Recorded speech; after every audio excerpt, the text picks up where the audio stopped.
My husband was scheduled for an endoscopy and colonoscopy cultures where they would take microbiota and send it to the lab.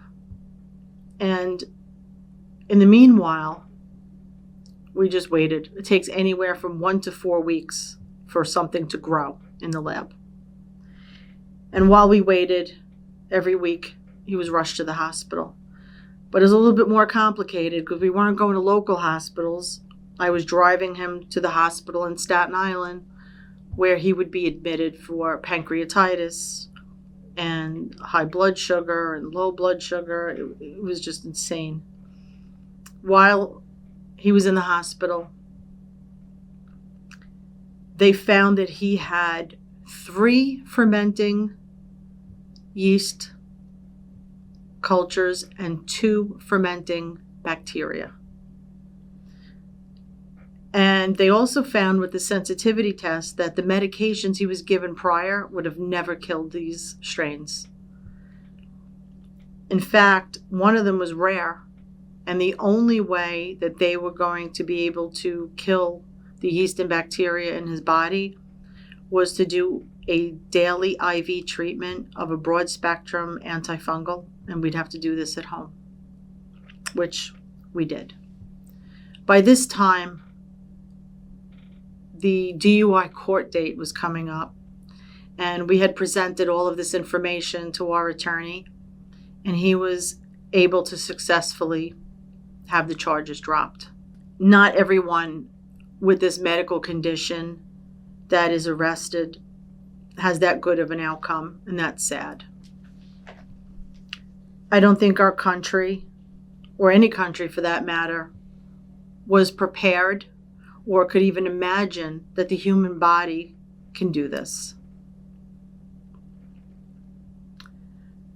After the 8 weeks of the IV broad spectrum antifungal, he was reversed of this medical condition, and he was doing really well.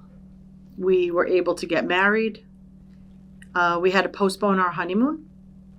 The doctors did not want us to travel, especially internationally, for 2 years because they didn't want us to bring back any new bacteria that they would have a difficulty treating. And we just didn't know enough about this medical condition to take that chance. So we were happy to postpone our honeymoon.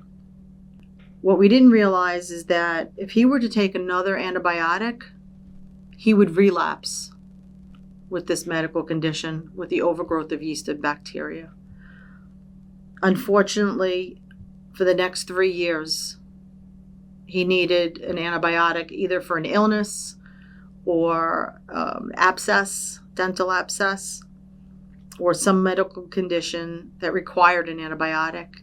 And each time he took this antibiotic, he relapsed and had to go back on an antifungal. Very difficult to treat.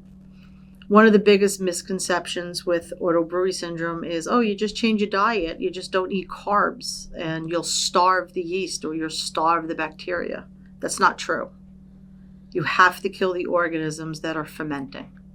You have to reduce them to the point where it's no longer a danger.